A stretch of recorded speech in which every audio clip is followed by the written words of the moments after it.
So my presentation, as I said, is called What Anarchists Ignore is Killing Them. And it's going to be some bad news for most people here to hear. It's going to be a difficult presentation for the majority of the audience. I'm not here to be people's friend, folks. I'm here to tell uncomfortable truth.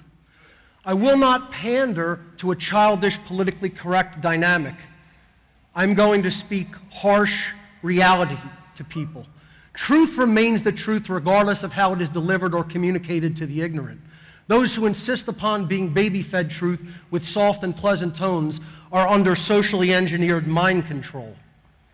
I'm here to let you understand the causal factors of what is going on in our world, if you are open to receive that information. So choose to ignore it at the peril of freedom itself.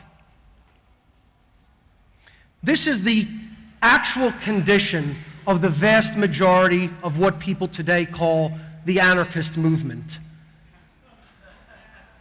They have absolutely no idea of the real, genuine causal factors of the destruction of human freedom. So get as offended about that as you like. So just think about that. I traveled 2,200 miles to tell people that. Do you think I'm here motivated because of money or because of a desire to be liked or to be famous? Not interested in any of those things. The height of ignorance is believing that you already have it figured out when you actually do not. Epictetus said, "It is impossible to begin to learn that which one thinks one already knows. You cannot fill a cup that is already full." This is what is known as the individual's teachability index.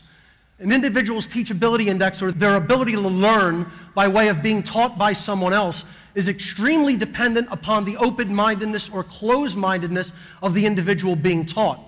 Low teachability derives from arrogance and rigid skepticism, but also from naivete and gullibility. High teachability derives from a balance between healthy skepticism and an open-minded willingness to learn and change. As you could see, that bell curve in the middle is where people learn the most. That's where they are either a teacher or a student, and they are open-minded, but they are healthily skeptical.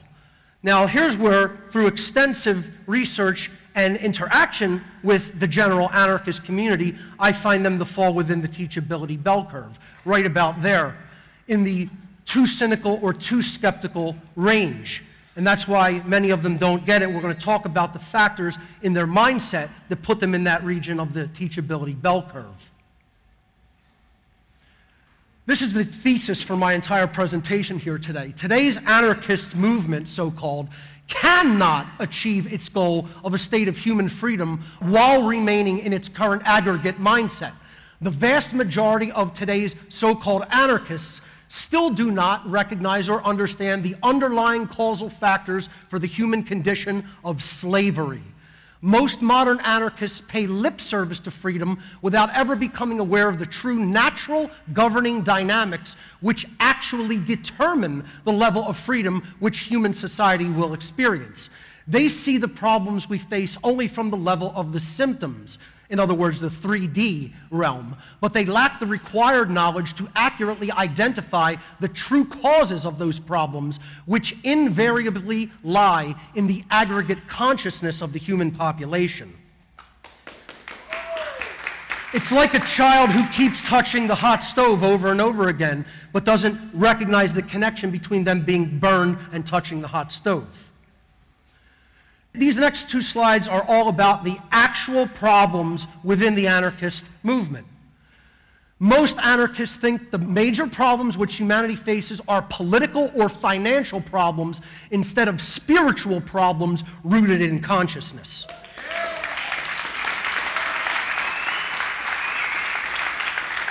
The two major factors that go hand in hand with that first statement are these. Most so-called anarchists do not understand anything about the world of the occult and think that it is not important to understand that world. And identical to that factor, most so-called anarchists do not understand what I refer to as natural law. Now, I've just hit you, thank you. I've just hit you with two phrases that you may have a mental definition of that is completely inaccurate from the working definition that I'm talking about those terms from. So, you must discard your pre-existing mental definitions of the terms the occult and natural law. Most people insist upon hearing what they want to hear or what they already believe regarding specific terms which carry a significantly different working definition within a framework of understanding compared to the mental definition that they already hold in their mind regarding those terms. You need to set aside your personal definition and listen to the working definitions I'm going to give regarding these terms. You can always count on me to be the asshole who gives you a reality check instead of telling you what you want to hear. So everybody here, or most people here, understand this already. You already get it because you get how definitions and words are misused. You try to help someone to understand anarchy, and what do they think anarchy means? Chaos, inevitably. But we all know here today, anarchy doesn't equal chaos. Anarchy is freedom, if you understand what anarchy really means. And of course, people here should know that anarchy comes from the Greek prefix an, meaning without or the absence of, and the Greek noun archon, meaning master or ruler. Anarchy does not mean without rules. It literally means without rulers. No rulers, no masters. Or as I like to say, no masters, no slaves.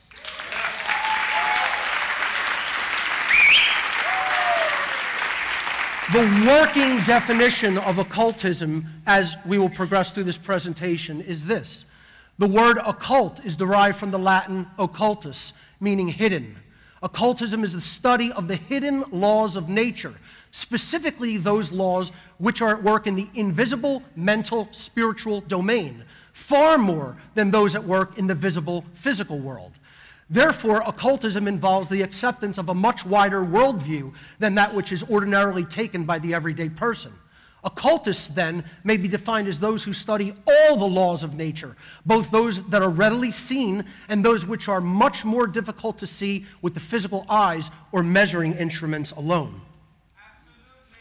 The occult is hidden science, ladies and gentlemen, science that has been hidden from you, to control you.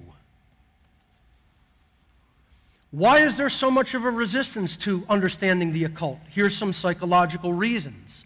There is a prevalence of atheism and scientific materialism in the anarchist community. This is why anarchists are very resistant to understanding this. There is left-brain dominance and lack of spiritual development resulting from the modern outcome-based so-called education system. There is the belief the secular goals of power and money are the ultimate desires of the ruling class, and they want so much more than that, let me tell you. And there is a refusal to accept the existence of covert religion at work in the world, religion that you and most of the world know nothing about. Yet this priest class is who is controlling this planet. Part of the occult is Satanism, and Satanism is something that's completely misunderstood. Satanism is misunderstood among people who think they understand occultism, let alone the average person. But certainly the anarchist community is not very close to an understanding of what real-world Satanism is. Satanism is an ancient occult religion comprised of diverse interconnected networks of worldwide adherents. At its ideological core, this religion postulates that knowledge of the human psyche and knowledge of the laws of the universe should be occulted and held only by a few human beings, constituting a priest class within their ranks. It is much more accurate to perceive Satanists, and what I refer to as dark occultists in general, as ancient master psychologists who hold and wield hidden knowledge in ways which exploit and enslave those who remain ignorant of that knowledge. Through the power differential they gain by way of manipulating those who remain in ignorance of this critical hidden knowledge, this small minority who are, quote, in the know, wish to permanently enslave the masses of humanity through mind control, the destruction of true spirituality, and effectively become God on earth. It is important to understand that contrary to popular belief, the overwhelming vast majority of Satanists do not worship an externalized deity known as Satan in the Christian tradition, but instead see Satanism as an ideological way of being in the world, and they view the ego-driven self as the god of their depraved religion. This is what Satanism really is, ladies and gentlemen, and I know because I am a former priest within this religion. I came out of this world of dark occultism because I had a moment in conscience, recognized that it was ultimately about permanent enslavement of humanity, and defected to the other side, bringing their playbook with me. The problem is it's as they told me it would be. You'd bang your head against a concrete wall for the rest of your natural life until the day you die, trying to explain our religion to the general unwashed masses. And I've been doing this for 10 years, and people are 0% closer to understanding the realm of the occult and real Satanism. No closer, because of the resistance factors I'll be talking about. Anarchists in general and the general population do not understand what natural law is, and this is the problem that keeps humanity enslaved. So the working definition for natural law is a set of universal, inherent, objective, non-man-made, eternal, and immutable conditions which govern the consequences of behaviors of beings with the capacity for understanding the difference between harmful and non-harmful behavior. It is the binding conditions of behavior. We have free will, but we do not have the ability to escape the consequences of our free will world decisions that we take through our thoughts, our emotions, and our actions. And natural law is the set of governing conditions, the governing dynamics that brings to us the result of our behavior. Natural law is not and has absolutely nothing to do with any of these things that I'm going to say here right now. It has nothing to do with Darwin's theories regarding macrobiological evolution.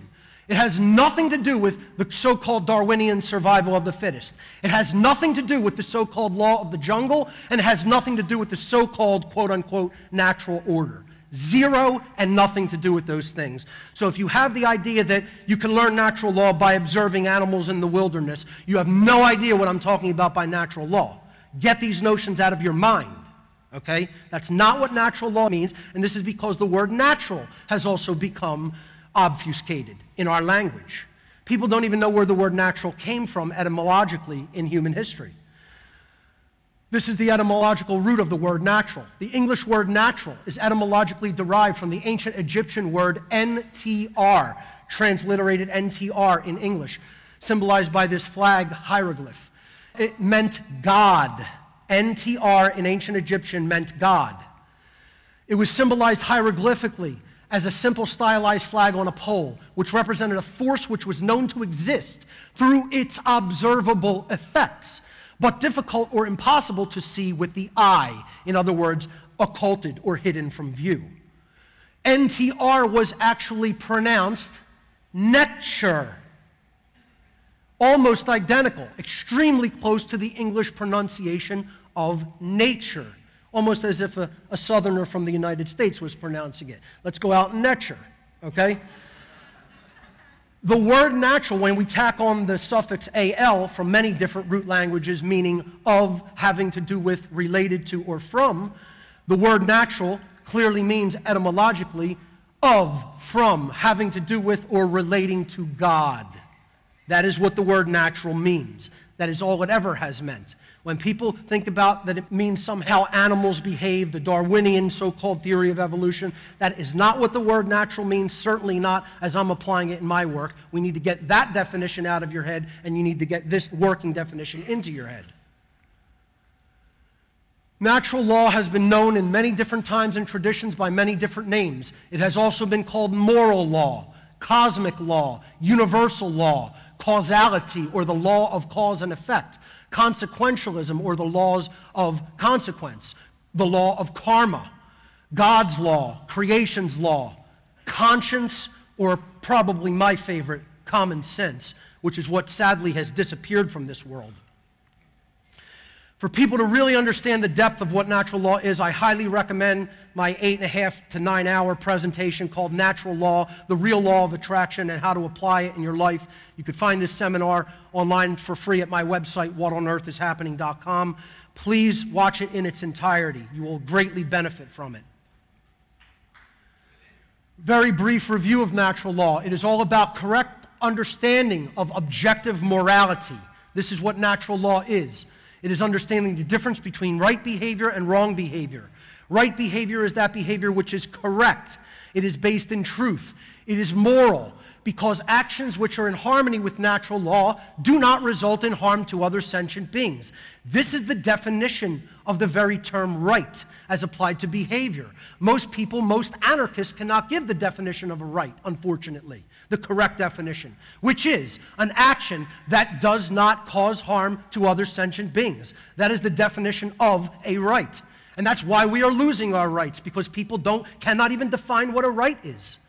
Conversely, wrong behavior is that which is incorrect in nature. It is not based in truth. It is immoral. Wrong actions are actions which are in opposition to natural law because they do result in harm to other sentient beings.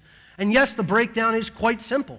And yet, unfortunately, the vast majority of the human population cannot understand that simplicity and does not live their lives in harmony with it. Natural law is the only law that exists. All other laws are illusory. They are the product of a mind that is under mind control and hypnosis. Natural law is based upon principles and truth, whereas man's so-called law are based upon dogmatic beliefs. Natural law is inherent to creation, whereas man's law simply exists as constructs of mind. Natural law is harmonized with due to knowledge and understanding. Man's law is complied with due to fear of punishment. Natural law is universal. It exists and applies everywhere in the universe regardless of location. Man's law differs with location based upon the whim of legislators, which is called moral relativism, which is where most people are trapped as well. We're going to talk about that later. Natural law is eternal and immutable. It cannot be changed. It exists and applies forever, cannot be changed regardless of what any being in the 3D universe does, ever. Man's law changes with time based upon the whim of legislators, moral relativism. There is one overarching ultimate law within the entire set of laws known as natural law, and that is the law of freedom, which is very simple. Freedom and morality are directly proportional. This is the underlying causal factor of the human condition, ladies and gentlemen. The aggregate amount of truth and morality present in the lives of the people of any given society is directly proportional to the amount of freedom and order in that society, and it is inversely proportional to the presence of chaos, tyranny, and slavery in that society. Sadly, the anarchist community still has not recognized this fundamental natural law. As aggregate morality increases, aggregate freedom increases. As aggregate morality declines, aggregate freedom declines. So, you only need to observe the result that humanity is receiving. Humanity is receiving as a result of its freedom being destroyed and going into deeper states of tyranny. So what does that mean about our aggregate morality? Is it increasing or on the wane?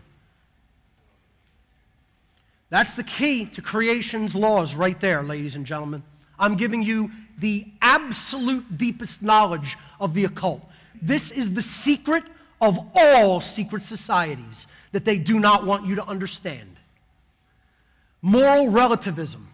Unfortunately, most anarchists still accept the ideology known as moral relativism. Moral relativism is the ideology that objective morality does not exist inherently to nature, and that right and wrong are simply subjective constructs which human beings invent, which are changeable according to time, location, circumstance, or preference. A society that believes there is no objective difference between right and wrong, and that they may arbitrarily create or decide what right and wrong are for themselves, is a society that can never harmonize with natural law. Since the governing dynamics of human freedom are predicated upon the aggregate morality of a society, true freedom can never exist in a society that embraces moral relativism.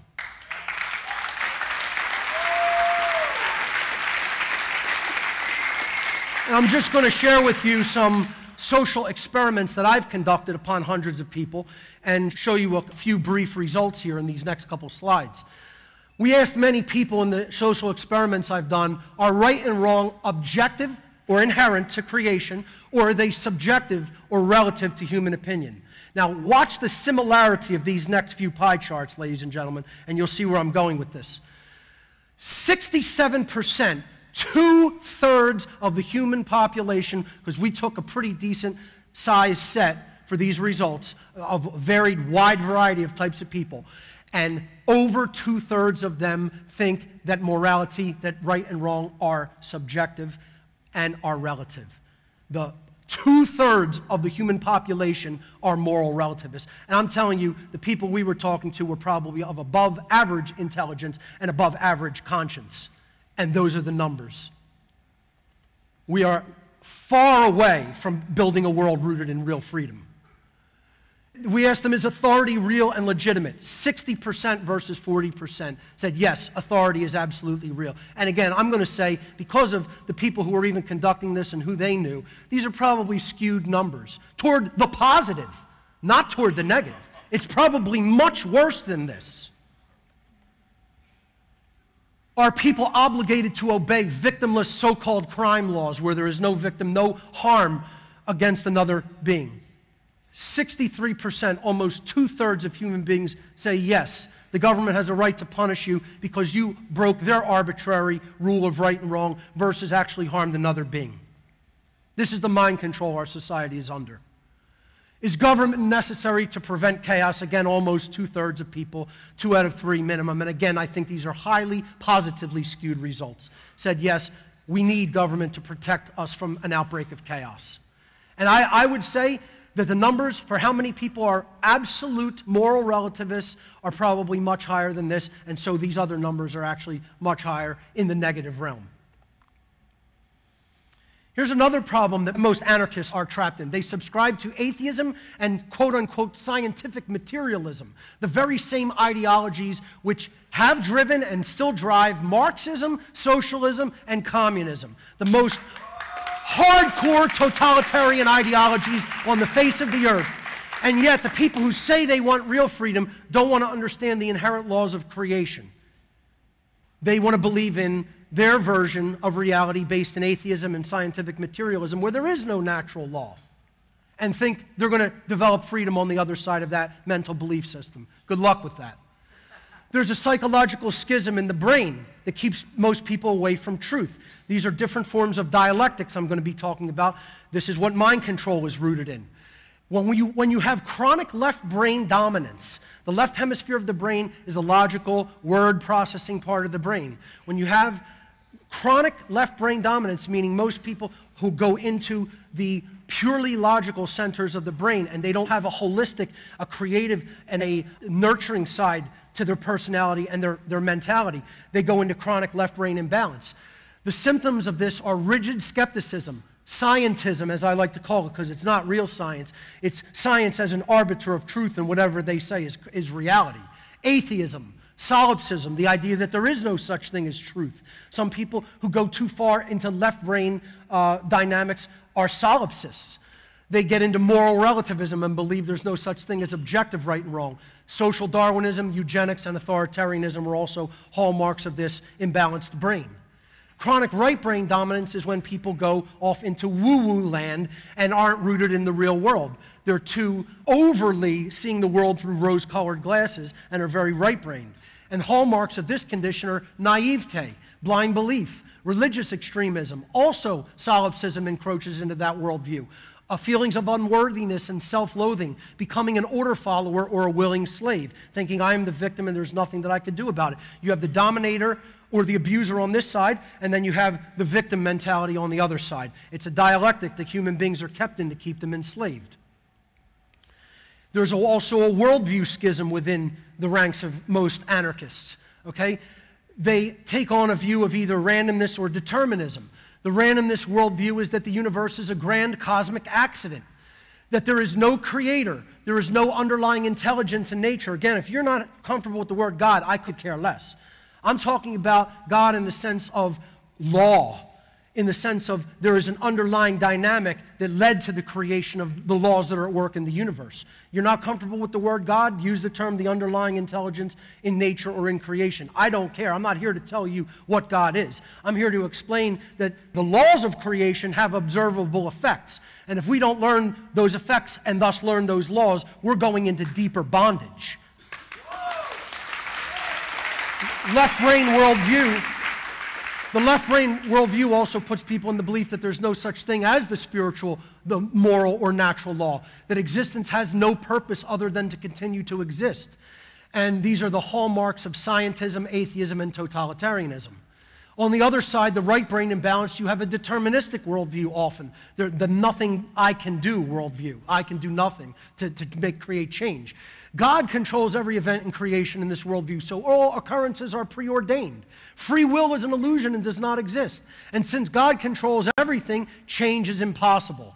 Action is ultimately meaningless. These are the hallmarks of religious extremism and what I call slave think. The truth lies in the middle, as it always does, in between the two dialectical extremes. There is a combination of a deterministic component to creation and a random component of creation. The deterministic component is natural law. The random component is our free will. We are gifted with free will to choose our behaviors, but we are not free to escape the consequences of those behaviors.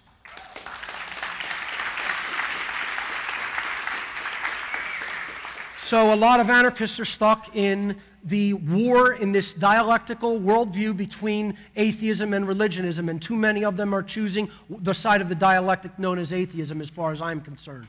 Here's the left-brain dominant atheist. His worldview characteristics are: matter is primary, God or spirit is non-existent, the physical world is all there is, only physical laws exist, but there are no laws that govern behavioral consequence. I have anarchists in groups that I meet with telling me this all the time. Mark, I don't accept anything such as laws that bind behavior.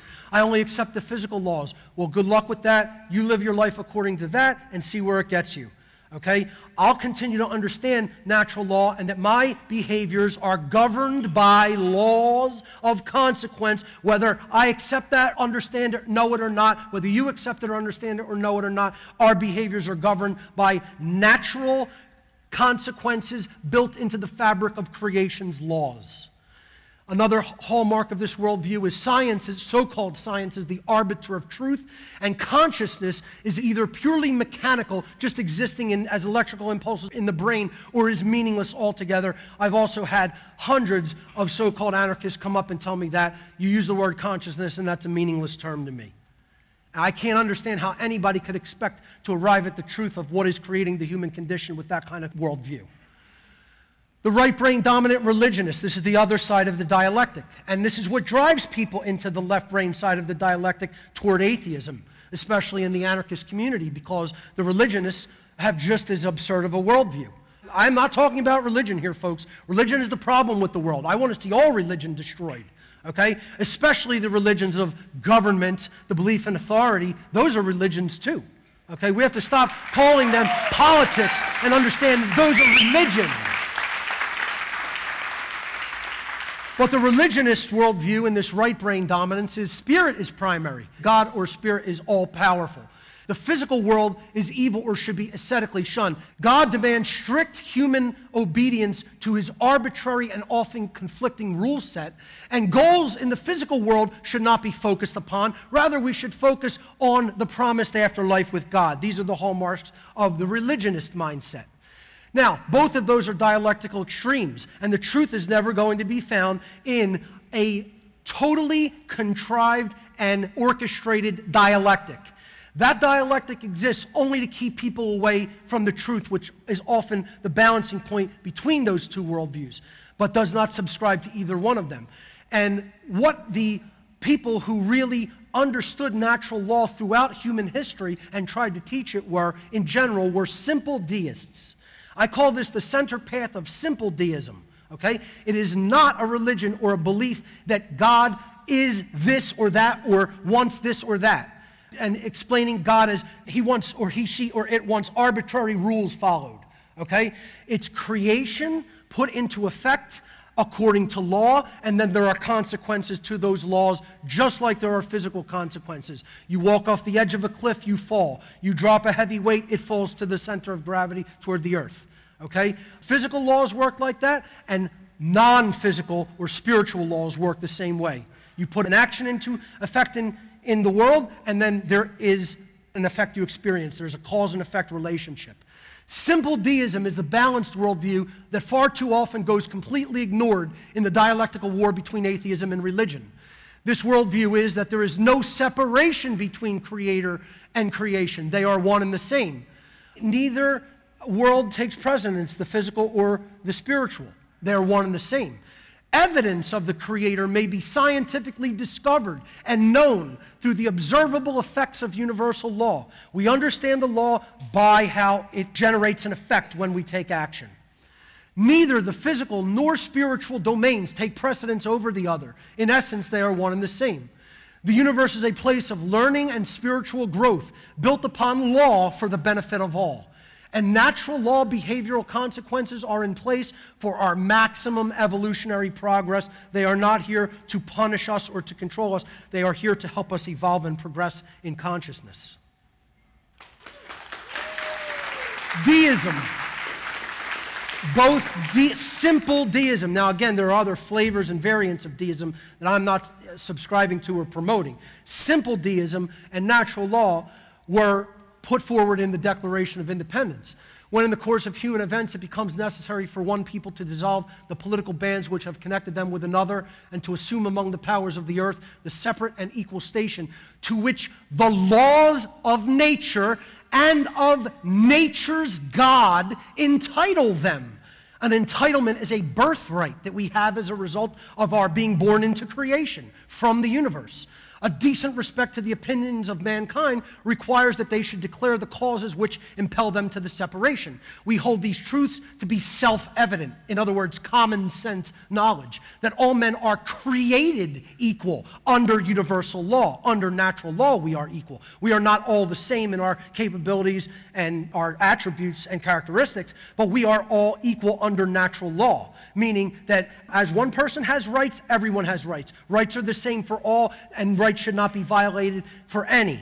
Okay? No one has special rights to violate other people's rights. This is what being created equal means. And that they are endowed, an endowment, again, a birthright of creation, by their creator with certain unalienable rights, rights which are inherent to creation and can never be separated from the sovereign individual. That among these are life, liberty, and the pursuit of happiness. Unfortunately, they left out property.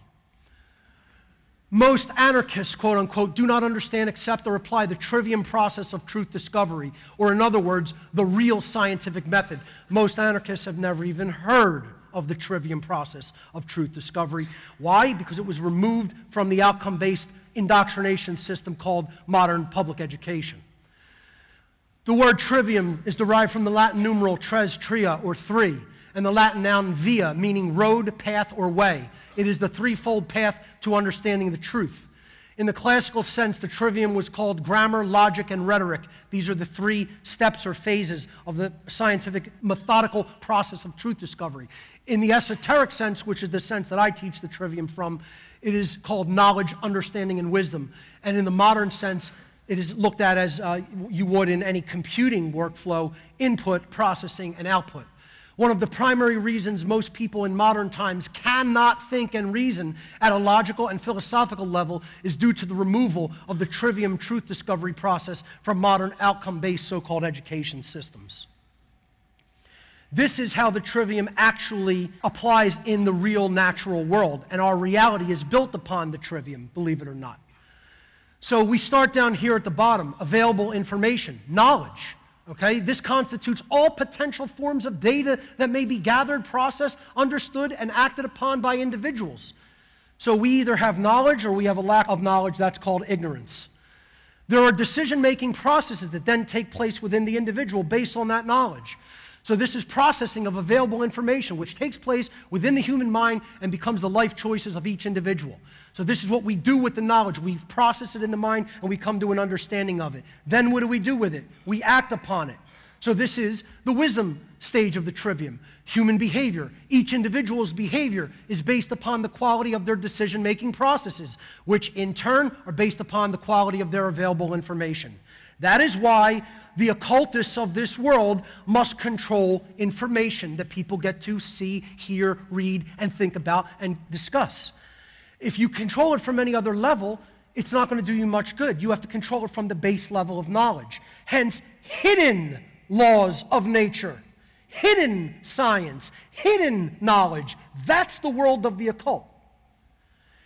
This is the three-step process that then generates our reality. We get the generated result based on how we behave. Manifested reality. The quality of the condition which manifests in any society is based upon the aggregate quality of behavior within that society. Will we generate order and freedom, or will we generate chaos and tyranny? That's how the trivium works in our lives. Now, here's another hard thing for most people here and throughout the world who call themselves anarchists to swallow. Most anarchists believe that monetary gain is the only legitimate motivating factor for human behavior. And say what you will about that statement, but I find it to be invariably true amongst the anarchist community anywhere I travel, anywhere I go. And this is a fundamental flaw in thinking. Because if your motivational force in your life is simply to profit from other beings, to serve yourself, you do not understand what the primary motivating factor for behavior needs to be, which is to simply align it with that which is right and do it for the purpose that it is the right thing to do.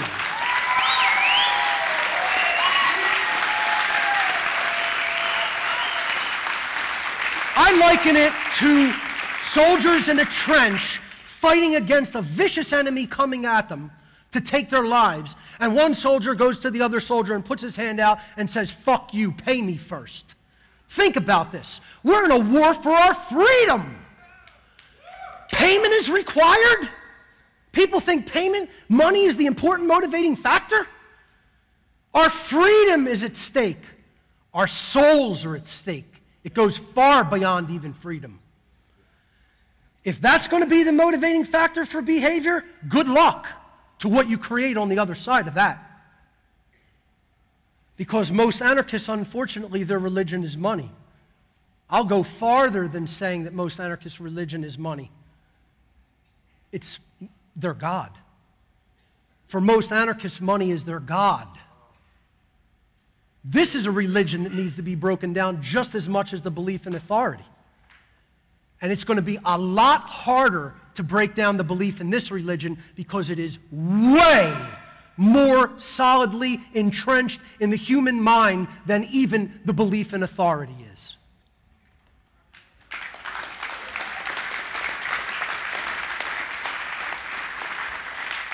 I have to laugh at all the infighting between all the anarchist factions. It gives me a chuckle, okay? Because all anarchy means is no masters, no slaves, no rulers. Yeah, we have all these different variations and breakdowns, and here's why. All of them want something different for themselves, for personal reasons. They don't want alignment with natural law because it's the right way to behave. It's the right way to think, feel, and behave. They want things for themselves. So you have, the capitalists saying, I want more Bitcoin. The communists, I want free stuff. I want to smash the patriarchy. I want to destroy cis scum. I want to I want to destroy technology. All these different anarcho-factions. There's only one real form of anarchy. It's true freedom based in right action under natural law. Is the only real anarchy that is and ever will be.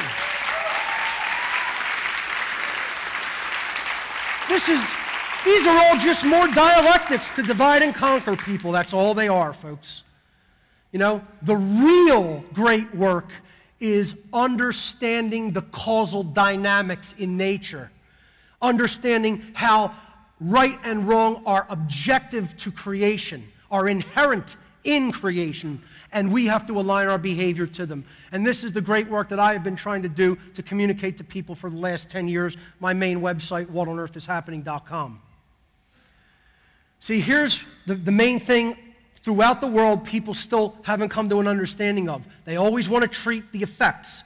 Once the effects are manifested, it's too late. You messed up at the causal level. And I see all the anarchists trying to put Band-Aids on self-inflicted wounds. They're not getting down to the causal factors of the problem that humanity is facing. So they're trapped in the plane of effects, as this is called in the world of the occult. Manifested realities which form because of their causes. They already happened because of the causal factors that generated the problem. There is no power to affect change in this plane of effects, but unfortunately this is where human consciousness is trapped. We have to move our consciousness. We need a shift, a fundamental shift in awareness, a paradigm shift in our consciousness to understanding the causal factors. We have to move to the plane of causality, the why that underlies and precedes the manifested result. All power to affect change lies here. That's where our consciousness has to go. I liken it to the psychological problem of cutting, which comes from feelings of unworthiness and self-loathing and guilt and shame. It's a very, very sad problem that a lot of young people unfortunately experience, and they take razor blades and they cut themselves. And what I feel the anarchist community and largely the whole world is doing is they're screaming out, we need more Band-Aids. Get to the manufacturer of more Band-Aids, more gauze, more bandages, more salves, more ointments, more Band-Aids. And they don't understand you'll never solve that problem from that level, ever. Because it's not a physical problem. It's a psychological problem. It's a problem rooted in spirit. It's not a problem rooted in the physical reality. You have to go to the cause and treat the problem from that level, from the level of causality. Then the negative consequential result will not manifest if it is treated from that level. Keep treating it from the level of effects. Good luck.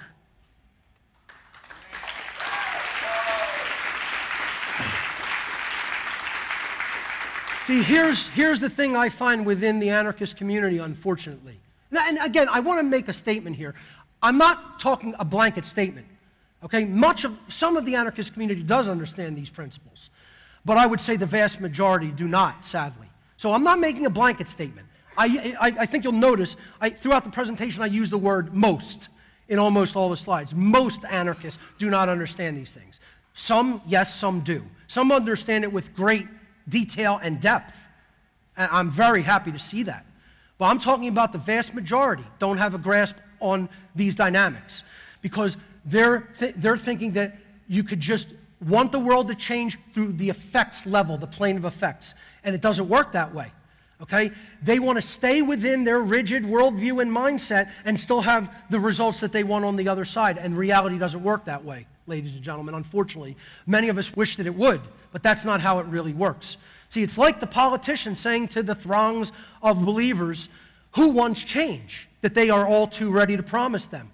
And everybody raises their hand. But then when the question is posed, who wants to change? Meaning who wants to change their thoughts, their emotions, and their actions and align them to something that is really going to generate the result that you say you want on the other side, then all the hands and heads go down. You know?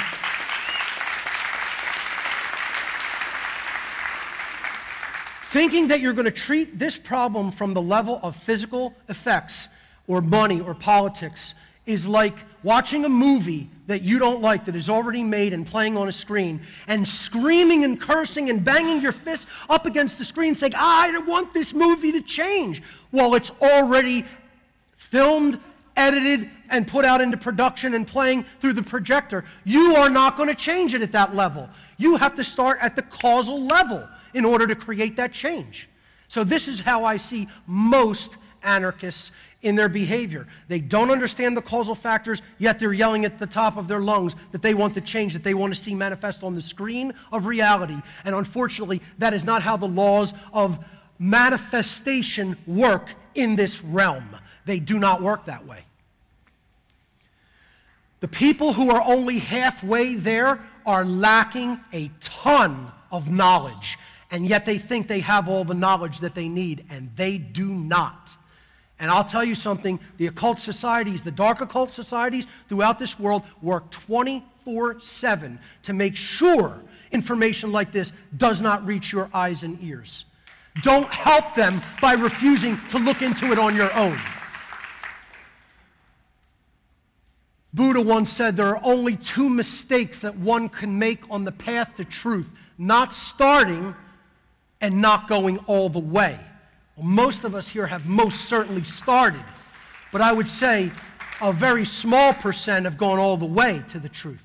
That's what I'm here to encourage and attempt to inspire you to do. You need to go much further in your understanding of how the laws of manifestation really work.